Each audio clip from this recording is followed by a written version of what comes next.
The stream's just starting and my wife is already tired of my shit.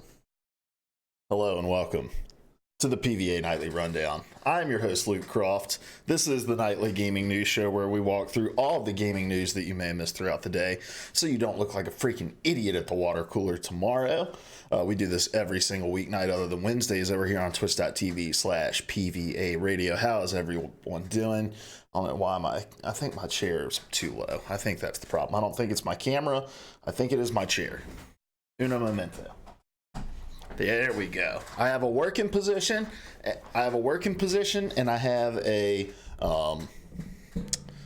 streaming position. I was in my working position. This is my streaming position. Yeah, just testing out a new little command where we can ban people from the chat. All for funsies. So we can, so that when Larry gets back, he knows he's banned. So feel free to play around with that. We're working on getting some more commands in the chat as well. You can type !command to get a list of all of the different commands. It's what? It's who? What did I do? What is me? I don't understand, App State girl. Oh, man. All right, well, you've actually got some news to talk about today. But before we get into that, let me just tell you about this nice, delicious, refreshing orange bubbly that I'm sipping on tonight. Is the chair squeaky? I feel like my chair is squeaky. It's a little squeaky. My Arc Throne, what kind of chair is this? My Ace Throne. It's covered in cat hair. Up all the way up here. And down here. Just cat hair everywhere. That is my life. I still don't know what was me, App State girl. Do you care to clarify? Oh, I was talking about my chair.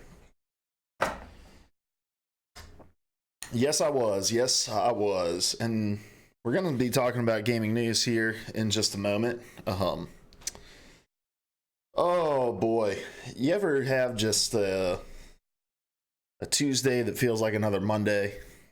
That was my day today, guys. And I have a feeling my Wednesday is going to feel like a Monday as well. But it's a short week this week. I get every other Friday off, which is awesome. And so it's my short week. I've got some errands to run on Friday, but other than that, I'm just going to chill. I may stream a little in the afternoon. I haven't decided yet. Depends on how the morning stuff I've got to get done goes. Look here, App State girl. You can't boss me around from across the country, all right? I'm not going to clean it. Why would I? The cat's just going to come in here and immediately jump on it. Anytime I leave this room, the cat comes in here and just lays on this chair. It doesn't matter if I'm up for 30 seconds or 30 minutes. When I come back, the cat is sleeping on this chair because he's a jerk. Either one of them. Both of my cats are jerks. Both of them. Lauren's going to get mad at me for talking ill about the cats. But she'll be the first to call them a-holes. A-holes. All right, guys. You guys ready to jump into some gaming news? Because we do have quite a bit to cover, and I do want to play some Overwatch tonight. So, and I don't want to run out of steam at the end like I did last night going into Fallout 76. So, getting everything situated here. We're good to go. Chat's here. Let's jump into it, guys. A little bit of housekeeping here at the top. There will be no episode of Press Go Live coming out this Friday. I know we normally do those every other week, and this is supposed to be the week that those come out. But ran into some scheduling hiccups. I'm lining up the next few guests so that we, yes, assholes. That is the word I'm after. Lining up my next few guests for that. I have some emails out waiting to hear back from a couple different people that I'm really excited about talking to. So I'm still figuring out this whole scheduling thing, and so I apologize if these things are sporadic. I believe in the power of consistency. That's why we do this show every night at 9 p.m. Eastern on the on PvA on twitch.tv/PvA radio. It's why we do PvA radio, our long gaming discussion show on Wednesdays at 9:30 because I believe in consistency. But when schedules don't align, it doesn't work. I have one guest that I've got some emails out to. We've been going back and forth, who was at E3 last week, and so just kind of fell through the cracks in terms of us locking something down. But we'll get to that eventually, and hopefully we'll start getting back to being more consistent. So poor planning on my part. I'll take the L for that, right? Let me turn my phone on Do Not Disturb so it's not just buzzing. All right. And then also, just to remind everybody that we have a Discord. This is not a part of that Discord, but it is a part of a Discord. We are doing a. Make sure I'm not gonna show you anything I don't want you to see here, because this is our just regular host one. Yeah, let's see. Here we go. We are doing a 24-hour charity stream on next Friday, and we got some cool stuff planned for that, so we definitely encourage people to come and hang out. We're trying to raise $5,000 for able gamers, and I'm excited. I think we're going to be able to hit that goal. What's not you? Don't understand. You got to understand, honey. You're like a little behind, so I don't always know what you're referencing. But anyway, so that's next Friday. Look for more details coming out about that over. I may not stream Friday during the day. I've got a lot of shit to get done for this. But Larry and Cody are coming to the house, hanging out, and we'll be chilling. So that's it for housekeeping, guys. Let's jump in to games that released today. Releases of the day. It's Tuesday, which means there's a lot of games that came out, and so let's walk through this list together. We have Mini Mech Mayhem coming out on the PlayStation 4. Another site. Oh, buzzing my phone. It wasn't you that buzzed my phone. It was a Twitch notification. Who went live? Let's see. Well, my phone won't unlock to tell me. Paladin Amber went live, so that's what the notification was. If you guys want to keep up with the show notes, !show notes in the chat, and you'll get a link and you can follow along there. All the stories we're going to be discussing. But Mini Mech Mayhem coming out on the PlayStation 4, another site coming out on Xbox One, Mars Alive coming out on PlayStation 4, Citizens of Space coming out on PlayStation 4 and PC, Lovely Planet 2 April Skies for PC and Mac, Leisure Suit Larry Wet Dreams Don't Dry. Just feels disgusting to say that. Coming out on PlayStation 4. And then finally, after revealing the game, I believe, in a bedroom stream of Kinda Funny 4 years ago, Bloodstained Ritual of the Night, and after was it poop or crap that was in the last trailer, where they were shown, I think it said poop. They were showing old gameplay. They were like poop, and then they showed how they've redone it. So after revamping visuals in the game as well, the game is finally out for people on PlayStation 4, Xbox One, and PC today. Are there any plans to bring that game to Switch? I haven't heard. I feel like that'd be a good Switch game. I feel like everything would be a good Switch game, though. So I guess I'm not a trusted source on this. Feel like every game belongs on the Switch. Crystal Crisis for PS4, Vacation Simulator for PS4 and PSVR, Luna on PS4, Pirates of First Star on PC, Beyond a Total Loss on PC, and Heavyweight Transport Simulator 3 on PC.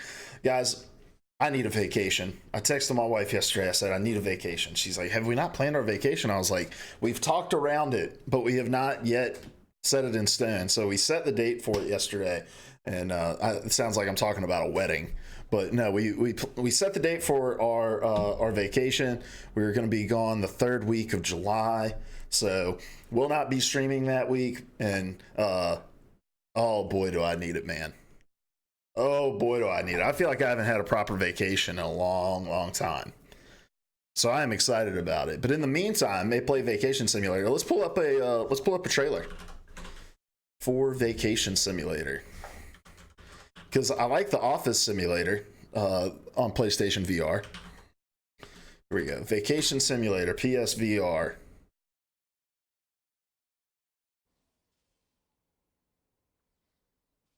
Oh. Hey guys, I'm Brian Paul, and I'm standing here in VR as always, and this time I'm Oh, playing. this is a first impression video. I just want a trailer. Here we go. Welcome to the Vacation Simulator, human. Before we go on vacation, we need to make sure you look relaxed. Mm-hmm. The beach is the most efficient place to start. This vacation looks too busy. Way too busy for me. Entirely too busy. I'd like to think we made a happy little memory here. The odds of not drowning are Was that Bob Ross? Pretty good. Watch out! Hey! Whoa, whoa, whoa. We went from the beach to They saw this inefficiency. snowy place. Now a hot tub. I can get down with a hot tub. The Bureau of Simulations requires metrics. I figured out a way Yeah. to measure vacation. This is not a vacation simulator for me. The simulation requires efficient, measurable. I don't like to do things on vacation. I do things when I'm not on vacation. I want to go and not do things when I'm on vacation. I want to eat good food, Optimize our vacation. drink beer, Maximum and sit on a balcony somewhere. Don't even want to like get in the water at the beach. Don't even really want to go to the beach. experiences are abstract, but metrics aren't. Down with the grilling. Oh no! Did you forget to eat today?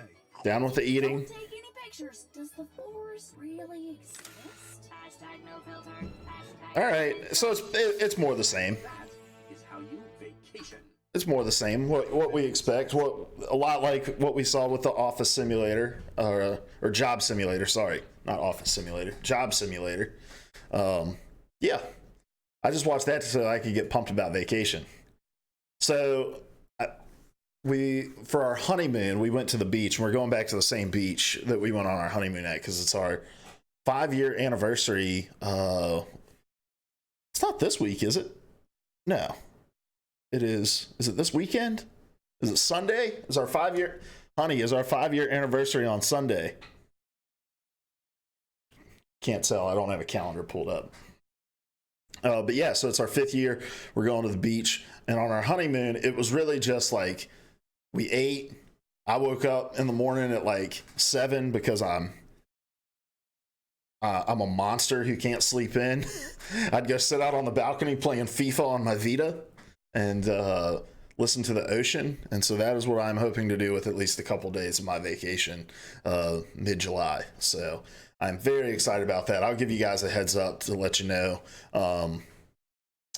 when I'm not going to be streaming. So all right, yeah, those are your games that are releasing today. Really nothing else that's coming out here that I wanted to look at, I don't believe.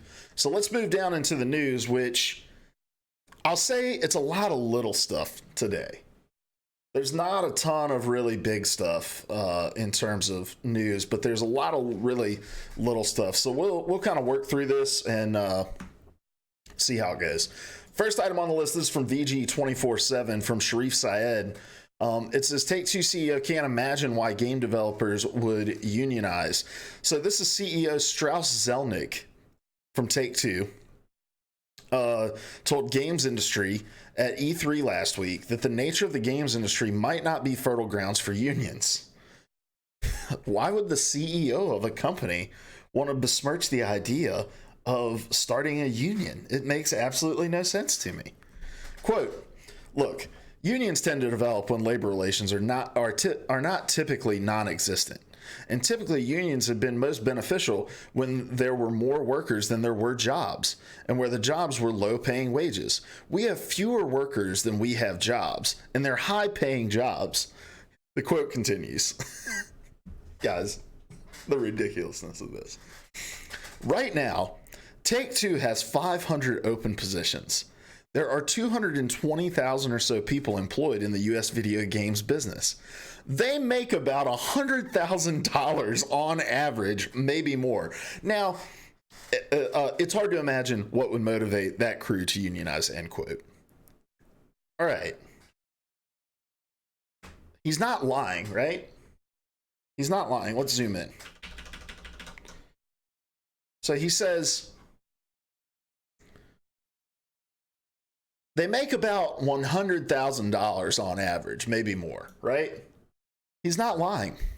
because he doesn't say that they make $100,000 a year. He's just saying over their lifetime, they make about $100,000. What is the show where I cannot remember any of the details, so this is not a great story. But there's a show where this rich person like sends out somebody to go buy like some apples or something, and they're like, how much would those cost? And she's like, I don't know, here's $150 or something like that. Like, because just demonstrating that this character has like no knowledge of how normal individuals exist. That is exactly what this quote comes across to me like. Just this dude who's kind of talking out of his ass, who has really no connection to the employees of his company, who's like, or to the industry that he works in, and he's like, they make about $100,000, right? And just the shitstorm on Twitter from people in the industry today who were coming at this, and they were like, I don't make anywhere near $100,000 in the job that I do. And maybe he's averaging out all of his like bigwig executives that are making a ton of money, but I don't know. This story is really funny to me because, of course, the CEO of the company wouldn't want their employees to unionize, right? These companies thrive on the chaos. They thrive on being able to take advantage of the people that are working underneath them. I mean, we saw last week that Amazon laid off dozens of employees in their gaming division under the veil of E3, thinking that they could just kind of quietly sneak it by. I mean, we've seen massive layoffs throughout the industry over the last 6 to 9 months. Like, of course, the CEO of a company doesn't want their employees to unionize. So this isn't really much of a story, right? Except for just the absurdity of like, they make $100,000 a year on average. It's just wild to me, man. Oh, The Office is another example of that, where Nellie's sitting with Daryl talking about tacos and wants to know how much tacos could be, and gives him $100 bill, and he's like, I think, yeah, that should maybe cover it. They make about $100,000 a year. And then Zelnick is happy to, quote, serve the law, end quote, should workers at Take-Two want to unionize. Quote, if our colleagues want to engage in collective bargaining, then we will, end quote. It's good to know that they at least want to follow the law. Video games be tripping, man. Rich people be tripping. Rich people be tripping. All right. Related to this story, Bernie Sanders actually gave a shout out to the gaming industry. This is from McKenna Kelly over on The Verge. It says, Bernie Sanders applauds the gaming industry's push for unionization. It says, for the past few weeks, game developers have increasingly sought to... I'm sorry, not weeks. I was like, that's a weird opening sentence. Weeks? It's been a lot longer than that, but I misread. For the past few years, game developers have increasingly sought to unionize amid growing concerns over layoffs and burnout in the industry. And today, Democratic presidential contender Bernie Sanders applauded their efforts. Quote, the video game industry made $43 billion in revenue last year. The workers responsible for that profit deserve to collectively bargain as part of a union. I'm glad to see a union like IATSE and the broader game workers movement organizing such workers, end quote. And obviously, labor concerns and unionization are a big deal to Bernie Sanders' platform. And I don't want to jump too much into the politics side of all this right here. So whatever you want to think about Bernie Sanders, I do think that it is I personally think that unionization in gaming is ultimately going to be a good thing in these industries that have such high turnover rates, and companies just kind of use and burn through employees, and I think they need to be protected. And the fact that this conversation that's kind of existed in our bubble for quite some time is now starting to get not just like mainstream coverage, right, but one of the leading Democratic candidates in that race shedding a light on it, I think puts the movement into a really interesting position, and at least adds some further validity to the movement. So yeah, I just wanted to call that out, and I think it's funny that we have like CEO of a company being like, our people make on average $100,000. in their lifetime. What do they need? All their needs are met. And then, Bernie Sanders coming out and saying this is something that needs to happen because the revenue generated isn't being reflected in how the employees are being treated. So, all right, moving on. Next item on the list in a somewhat less serious spin here. Respawn has detailed some of the changes that are coming to Season 2, at least the weaponry side of things. So we know that Watson's going to be coming in Season 2. We also know that this L-Star, which is a carryover from old Titanfall games, is going to be coming. Mad Brock, what's up? Guess he thinks they live in Henry County, that they make $100,000 over the course of their lifetime. Well, the CEO was trying to say they make $100,000 on average a year, but he didn't say a year. So it made the quote really funny to me. Anyway, so the L-Star LMG is coming. It's only going to be available in drops. Oh, the cost of living. Yeah. Yeah, that's a good point. He's like, well, the gaming industry isn't mainly based in San Francisco and Raleigh, North Carolina, and Houston, Texas, and Austin, Texas, or Seattle, Washington. Since the majority of the gaming industry isn't placed in these America's 10 most expensive cities to live in, they must be rolling in it, guys. He gave his quote from his ivory tower. Oh boy. All right. So the L-Star LMG is coming. It is going to it's going to be available in a similar way to, and I play a lot of Apex. I am terrible with like names of guns and stuff. So there's a couple guns that drop and are only available through care packages that come in. The L-Star is going to be one of those. They detailed that it's going to have some heavier ammunition, so the velocity of the rounds is going to be a lot slower, so aiming is going to be a little bit more difficult, but it's going to pack a punch. We also learned, this is directly quoted from, who wrote this? Austin Goslin. He said that the weapon will feature an overheat mechanic if it's fired for too long consecutively. If the L-Star overheats, it will have to have its lens replaced, which will take a while. Instead, it's better to feather the trigger and fire the gun in short controlled bursts. So then they also mentioned that there's going to be just some random specific buffs coming to the Flatline, P2020, Alternator, and Triple Take. A lot of those, the P2020 and Alternator, they've also mentioned stuff about the Mozambique. So a lot of those kind of like early game guns that you get that you're just like, oh man, I guess I got to carry around this Alternator until I get something else, are being made at least a little more viable in the patch. There's going to be hammer rounds that are made available for the P2020 and also for the Mozambique. So yeah, they're buffing some of the weapons. I'm not a big enough Apex player to know exactly how these changes are going to impact it and if this is going to be something that is going to excite players. But, I think minor tweaks to a game are always good. I hope that this is not the only details for Season 2 that we're going to get, right?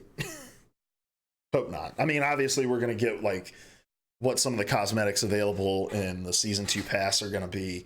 But I'm hoping we start to hear some news about even more characters, possibly a new map or, new game mode, something like that. So, another change that's going to come is a change in when guns are going to drop. So, and I thought this was pretty cool, actually. So the two guns that you can get in drops are the Kraber and the Mastiff. The Kraber is a sniper rifle and the Mastiff is a shotgun. So they're changing it to where the Kraber sniper will drop earlier in the game when the circle is bigger, because they're like, well, logically it makes more sense that you would want a sniper rifle early game because the map is a lot bigger. Whereas you'd probably want a shotgun in late game as the circle's getting small because you're right on top of each other. So, yeah, small tweaks. But again, it's like, I feel like we need something from Apex that's just going to get the player base excited to play it. And I just don't think any of these are it. We talked about this on PvA Radio last week, just about how, like, with these kind of events, it's not so much about speaking directly to the people that are playing your game, but giving people who have fallen out of the game a reason to come back. And I don't know how many people who've moved on from Apex are going to be like, oh, dog, the L-Star LMG's coming and the P2020's getting some buffs. Let me go re-download that. I'm in. I'm going to buy the season pass. So yeah, when does the season start? July 2nd. So we've still got, what, a week and a half? Yeah, about a week and a half. No, 2 weeks to get more details about this. Exactly 2 weeks from today. Which is crazy, guys. I will have been at my company for a year in just a couple weeks. Time flies, dude. Flies. Enjoy it. Call your loved ones. Pet your cats and your dogs. Take that trip you've always wanted to take. Life is short, man, and it goes by fast. But yeah, we got 2 more weeks, and so I guess we're kind of in the ramp up to full-blown details. And I guess this is the stuff you start with, right? Like, you start with, oh, this buff's going to come, this tweak's going to come, this is going to come, like, and then boom, here's the big stuff to expect. Next item on the list. Nintendo is evaluating streaming technology. Again, this is not a story. But this is from Eddie Mackich over at GameSpot, our boy Eddie, as we call him. I'm not going to read this whole thing to you, but essentially, here's the crux of it. So, Nintendo of America executive Charlie Scabetta told TechCrunch at E3 2019 that streaming is, quote, certainly interesting technology, end quote. He added that Nintendo is monitoring the technology, going on to say that for now, at least, Nintendo is focusing on physical game sales and sales through the Nintendo eShop. Quote, streaming is certainly interesting technology. Nintendo is keeping a close eye on it and we're evaluating it. We don't have anything to announce right now in terms of adopting that technology. For us, it's still physical and it's digital downloads through our eShop. And then another executive, Nintendo of America president Doug Bowser, told The Hollywood Reporter that, quote, it's always interesting to see what others are doing in the space, end quote, as it relates to streaming. So this is par for the course with Nintendo when it comes to future innovation and really tech companies in general. They tend to play it really close to the vest. And I think Nintendo, more than anybody, does that a lot. You know, there were rumors about what the Nintendo Switch was going to be back when it was, oh crap, what was the code name for the Nintendo Switch? Nintendo Switch code name. The NX, that's right. When the NX was like rumored, there were leaks about what it was going to be, but they really played it close to the vest, and it was an interesting play, right? Because in the world of the Nintendo Switch being announced was at the same time we were talking about iterative versions of consoles like the PS4 Pro and the Xbox One X, where it was this race to make the most powerful system, right? Nintendo's always kind of like sat out on the sidelines and observed how the play is playing out in front of them, a lot like Microsoft did with VR, right? Like, Microsoft made a couple statements here and there about VR support, especially with like the Xbox One X and stuff in its early days, but for the most part, they just kind of sat on the sidelines and said, we'll let everybody else make their mistakes and figure out if it's a game we want to jump in and play. And I feel like that's what Nintendo is doing now, but there's so many interesting places for streaming stuff to go on the Nintendo platform, especially if they stay in the handheld space, which is where they found their most success with the Switch, with the 3DS. If they can find a way to say with the Switch or with, you know, whatever next version of the Switch is going to be, maybe as a higher resolution screen or something like that, we're going to build in streaming to that device. And we'll be working with it to where, hey, it can stream off of 4G. You'll be able to stream games using your hotspot. Nintendo was a hardware master pusher. And it's funny, man, like, because then Nintendo's always been really quirky with their technology too, though. Going back even to like the GameCube, you had the weird controller with the weird C-stick, and then obviously the Wii and all of its innovation. The Wii U was kind of like the stepping stone to the Switch. I think it was a half-baked concept with the little gamepad and stuff like that. Put a lot of really beloved first party games on the Wii U. And so I think that it'd be really interesting to see what they can come up with, how they can bring this concept of streaming and adopt it in a very Nintendo way. And I think if they can figure out how to do that in a really cool way in the mobile space with technology they may already have, like everybody already wants to play everything on the Nintendo now.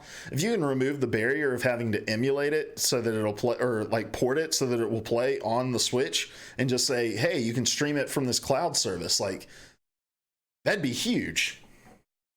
There's like 10 different devices, it seemed like. You talking about with Nintendo? They've always got like a bunch of different hardware in the pipeline. And somehow find a way to support it all and like put games out on it. Although it always seems like something gets more love than something else most of the time, right? Like, oh man, the Wii's doing awesome, and then we're gonna put out the Wii U, but now we're gonna focus more on the 3DS, and but then the Switch comes out, and they're like, all right, we're gonna move away from the 3DS and focus on the Switch, because last week Doug Bowser said they didn't have any like 3DS games planned, so or currently in development, and so it seems they're moving away from those as well. So while it always seems like they have a lot of stuff, it seems like they oh yeah, the 2DS, 3DS, 3DS XL, 2DS XL, all that sort of stuff. Yeah, a lot of, and it's more iteration, right? And about feature sets on those things. The new 3DS XL, holy cow! So I worked at GameStop when the new 3DS XL came out, and it was the most confusing thing in the world to try to sell this thing. So there was like 3 or 4 games that could not be played on a regular 3DS that had to be on the new 3DS. And so it had the C stick, right? And that's what it was dependent on. I can't remember what the big game at launch was, but you'd have people who tried to buy it, and you'd have to say, like, do you have the new 3DS XL? And they're like, well, we just bought our 3DS at Christmas. We're like, no. It's not, do you have a new one? It's, do you have the new 3DS XL? And they're like, I don't think so. And then when people would go to buy the new 3DS XL, it did not come with a charger. A portable device with a rechargeable battery did not come with a charger, because Nintendo's philosophy was new 3DS owners aren't going to want to own this handheld device. They're just upgrading their old one. They'll already have a charger. It's like, nah, dog. That ain't how it works. And also, if they're trading in to upgrade, they have to trade in a charger with it in order to do that upgrade. And so when the new 3DS XL came out, we were constantly sold out. My master component pushers, exactly. Like we were constantly sold out of these chargers, because people would come by the thing, they'd be like, well, I need a charger, I want another charger, sell them another. So we got to the point where, like, so our GameStop is like right across the street from a Walmart, where we would like call, if we were trying to sell a new 3DS XL, we'd be like, hey, before we do this, do you have a charger? No. Okay, we're all sold out. We're going to call the Walmart people across the street to make sure that they have it. And then if they do, you can go over there and buy a charger. We'll get them to hold it for you. Like, we had this kind of working relationship with Walmart at the time. Like, that's how confusing it was. So I'm not saying that Nintendo does launches or branding or messaging, like clear messaging around their consoles really well, but they do innovation really interestingly. Sometimes really well, sometimes not so much. And so when it comes to streaming stuff, I think that Nintendo really has a space to benefit from letting the other players make the mistakes, because I don't think that's the kind of innovation we think about with Nintendo. So if they were to come out and say, hey, we've taken this concept that kind of spun it on its head, did our own Nintendo spin on it, just like, hey, we've taken this concept of handheld gaming, turned it on its head, and created a whole new console that does both. The Nintendo Switch. So I see them doing something like this with streaming. But we shall see.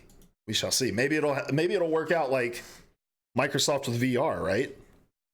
where they looked and they were like, this is not catching on nearly as much as we thought it would. There's not really the space for another VR headset in the console space, at least. So let's just stay out of that.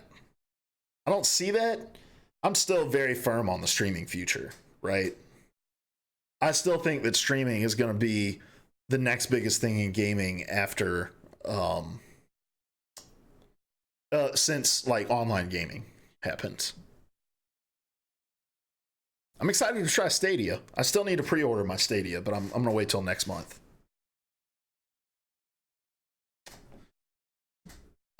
Speaking of Nintendo, they released a new trailer for Dr. Mario World for mobile. Oh, it popped off. It doesn't charge you till it ships. Nice. All right, I'll do that. I'll do that tomorrow. Nice. Okay, I'm gonna double check before I do that because I just don't want to. I don't want to pay for it right now. Not for something I'm not gonna have for another, however many months. So, any Dr. Mario World fans in the chat here? Because we have a new trailer for the mobile game coming out on iOS and Android devices on July 10th. We're not gonna watch this whole thing because it's like 4 minutes long, but these are viruses. Use capsules and eliminate them. I'll be honest with you guys. I've never really kept up with Nintendo that much. I grew up a Sega kid. I didn't own a GameCube. I didn't own a Wii. I had a Wii U was the first Nintendo console. I had an N64. But has Nintendo always done these trailers where they're like, "Hey guys, rather than just show you like jump cuts between different things of the game, we're gonna take 4 minutes to go in depth about literally everything you can do in this game." Has that always been their style? And it'll rotate. Because this is just boring to me. Boring. Solve the puzzle using the capsules you have. Like, all these things just look the same. We get it. It's a mobile game. You got two mechanics, my dog. Like, we were going to teach it to us in the first 30 seconds that we play. And now you're telling me we got to wait 4 minutes for you to tell us everything that's available in this game? Have any of Nintendo's mobile games taken off? Barring Pokemon Go, because that's Niantic and the Pokemon Company, right? But have any of Nintendo's other games taken off? Like Animal Crossing Pocket Camp, I think, had a little bit of a player base, but like Super Mario Run didn't. Is the Mario Kart game out yet? Oh, go back here. Actually, nah. Let's take in these views for a second, guys. Look at this. I've got this on my work computer too. This is what is this? What is this plugin called? I don't remember. I don't remember what this plugin is called, but I love it, man. It's just like a little moment of serenity in the middle of work, right? Where you feel like you're there. Like I'm just standing here on a balcony, taking in this view. And then I'm like, shit, I gotta go open up another spreadsheet. Because that's all my life is. It's just spreadsheets. Anyway, has the Mario Kart game come out? Let us see. Mario Kart mobile. Mario Kart Tour. No, beta details for the Android version. So, yeah, the interesting thing for me, at least, because I'm not super interested in playing I don't play a lot of mobile games. The interesting thing to me is that they are abandoning the model that they've had for their other games, right? So like Super Mario Run, I'm sorry, was you can download this game for free and you can play the first couple levels, but then you just unlock the whole game for $10, right? And I feel like in the early days of this agreement, not this agreement, but this partnership, Nintendo had said, we're not going to do the whole like microtransaction model, but this game is going to be completely free to play and features in-game microtransaction. It looks like it's going to have a very standard mobile monetization system. And so they really just quickly abandoned that, right? And it's really sad because I'm one of those guys, like, I'd rather pay you $5 for the game on my phone and just play it. Let's see. Happy Cup. was one of those games that was like, hey, you can watch ads all the time and you can only play X amount of stuff a day, but you can pay $3 to just buy the whole game. And at the time I was playing it a bunch and I was like, okay, sure, I'll just pay the $3, get rid of it all. I think I'm in the overwhelming minority for that.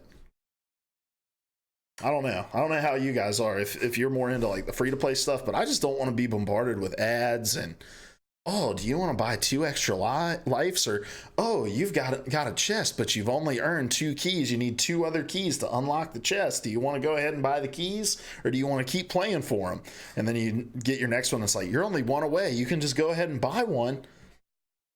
I ain't down with that. Not my style. Not my style. But July 10th, if that's something you're into, I mean, it looks like a mobile game. Next story on the list, Minecraft story mode is $700 on the Xbox 360, and you are not supposed to buy it. All right, so this is from Nathan Grayson over on Kotaku. What is going on with my overlay here?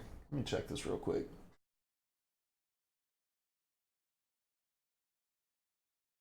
I don't know what's going on. Why there's like a white square up here in this corner. Who knows? Anyway, it says, well, I'm just going to give you the rundown here. So basically what has happened is there's a bunch of Telltale games that are getting delisted, right?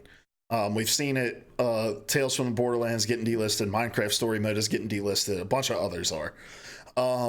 But they're giving people who have purchased the game access to be able to download those games up through a certain date. And then at that point, you're not going to be able to re-download it. It'll be like PT, you know, it's here today, gone tomorrow. And if you don't have it, too bad, so sad.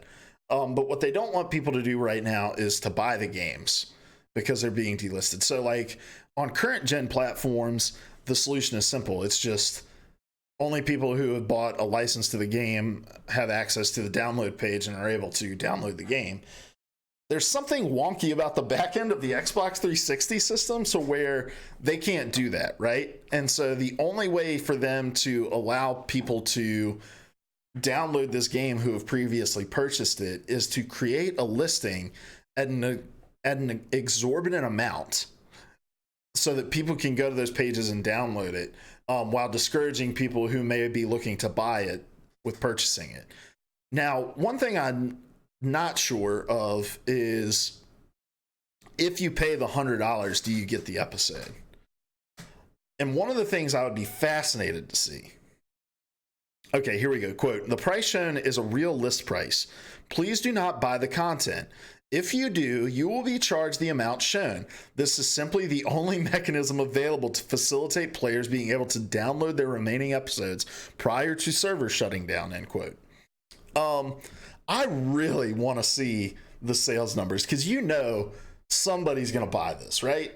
If not by mistake, as a joke, people to just say I own the $700 version of Minecraft Story Mode, like, I don't know. But the story is interesting for another reason, and it's kind of indicative of a larger problem, and that's the problem of ownership. And it's the big problem that I've kind of wrestled with. I'm a digital only boy now. All of my games I own digitally for the most part. I own like I think I own Super Smash Brothers physically, and then I think that's it. All my other games are digital. But I've always had this hang up, right, with not just games, but with music, with movies, with television shows. Like, we don't own anything anymore, right? We license things. And those licenses can be just as quickly taken away from us. It's a terrifying thing in the PlayStation 4 world, right? Where if your account gets banned, everything that you've purchased on that account is gone. You have no access to it. If you bought it digitally, it's gone. And I just don't agree with that. I know we agree to it when we agree to their terms of services, when we agree to their end user license agreement, those sorts of things. But I don't care what you did to get banned. I don't believe that things that you spent your money on should be taken away from you. But it's the world that we live in. We don't own things. We license things. And this was the struggle that I had constantly, right? Of like, when I was deciding whether or not I wanted to go all digital. But then I look at the games I play, right? I play Overwatch, play The Division, I play Destiny, been playing Fallout 76. So anything in common with all these games, right? They're all always online, persistent connection. So I'm not just at the mercy of whoever's granting me access to the license. I am at the more finicky mercy of, is this company going to continue to support this game and keep the servers online? Because Blizzard can decide tomorrow that they're taking the Overwatch servers offline and I can't play that game ever again. A game I've spent 1,600 hours in. You know? Like, can't play it anymore. Which is wild, man. And so, even if we don't own the digital things that we purchase, we just license them, we're living on borrowed time with all these games that we play anyway. And it's also likely that the version of the game that you're playing now could just get patched away tomorrow. Overwatch being another great example of that, right? A lot of high-level players moved away from the game because they were like, man, we just can't do goats. Can't do goats. And so this game that they bought is no longer the game that they bought. And it has nothing to do with them licensing it. It has everything to do with it being always online. But this is the world that we live in, man, of like these Telltale games, and the demise of this company is causing an inconvenience for the people who made the company last as long as it did.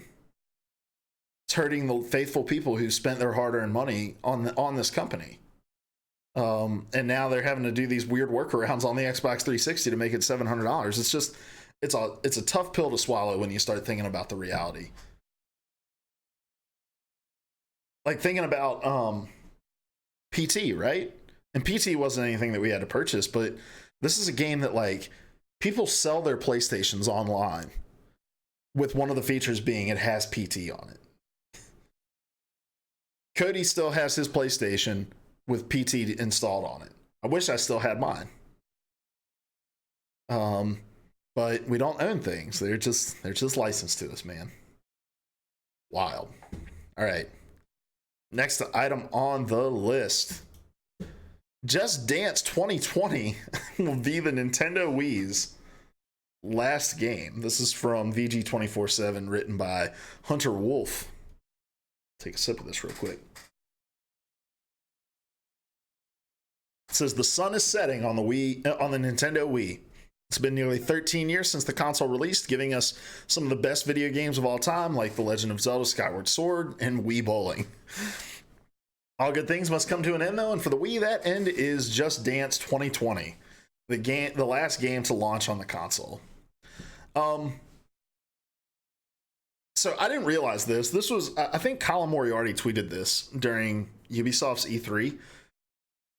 But Just Dance was supported on the PlayStation 2. I don't want to get this wrong. Let me look it up because it was something ridiculous. Just Dance PlayStation 2. Colin Moriarty.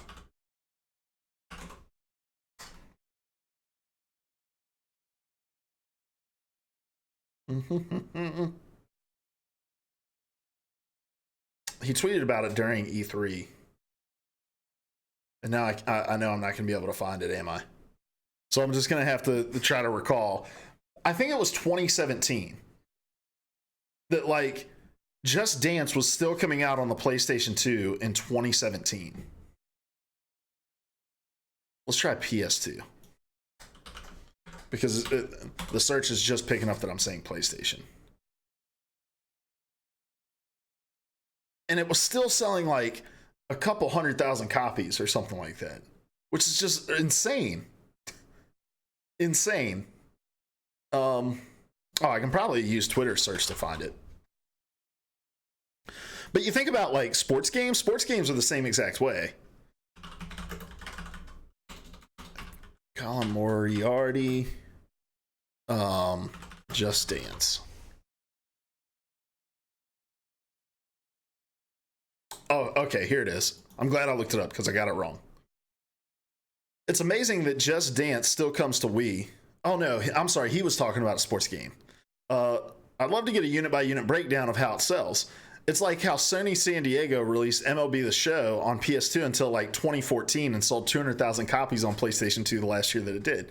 And it's the same thing with FIFA, with Madden, with NBA. We were still, by the time I left GameStop, which was 3 years ago, we were still selling brand new copies of NBA 2K on the PS3. Those games just come out. And so, but it is the end of an era for the Wii. Again, I never owned a Wii. My parents owned a Wii. My parents still own a Wii. My parents watch Netflix on Wii. Or they did until I was like, guys, buy a Roku or an Amazon Fire Stick. But for the love of God, stop using your Wii, your 480p Wii, to watch Netflix. But it's the end of an era. The Wii was a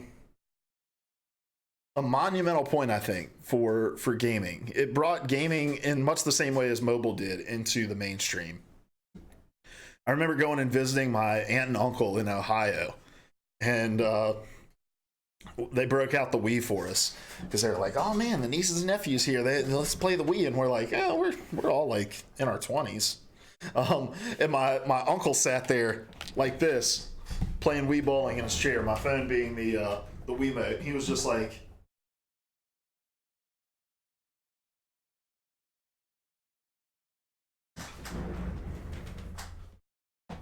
Doing the bare minimum motion that he could do for the motion controls on the Wii. Oh man. But yeah, the Wii was a big thing, and it's you always get a little twinge of sadness when you see something coming to an end. Like, oh, it's the last Wii game that's going to be coming out. Very glad that I looked this tweet up because I had this just insanely wrong. Insanely wrong. What time is it? 9:52. We making good time here, boys and girls. Next item on the list. Cyberpunk is not going to have an Xbox Scarlett release, so they're at least not planning one. This is from Jasmine Henry over on Gamerant. It says Cyberpunk 2077 developer CD Projekt Red reveals that it has no plans to bring the game to Xbox Project Scarlett, the next generation Xbox console. After hearing about Cyberpunk 2077's early 2020 release date, many had assumed that the game would release on Project Scarlett, which is launching in holiday 2020. Speaking to Gaming Bolt at E3 2019, Cyberpunk 2077 Quest director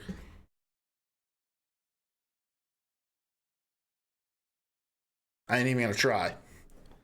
Matt T said that the developer isn't working on a Project Scarlett version of the game. PC, PS4, and Xbox One are where, quote, we're putting all our effort into right now, end quote, said the developer, who seemed to dash suggestions that Cyberpunk 2077 could be a Project Scarlett launch title.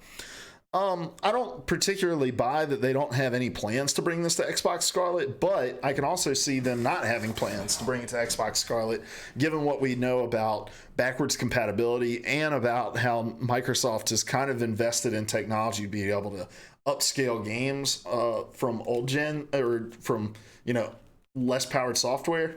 So like games that weren't Xbox One X enhanced still got a little bump when you played them on the Xbox One X. Something similar going on there.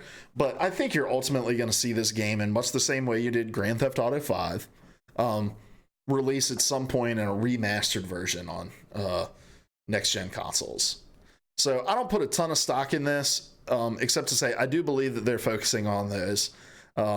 I don't think that their quote was ever that they weren't planning to do it. It's just they're not working on it right now.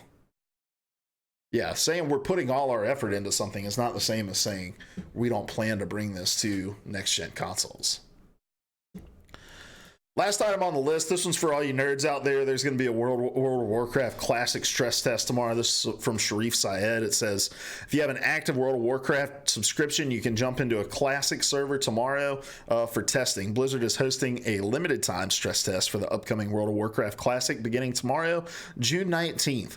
The test is only available to subscribers in the Americas and Oceania. Oceania.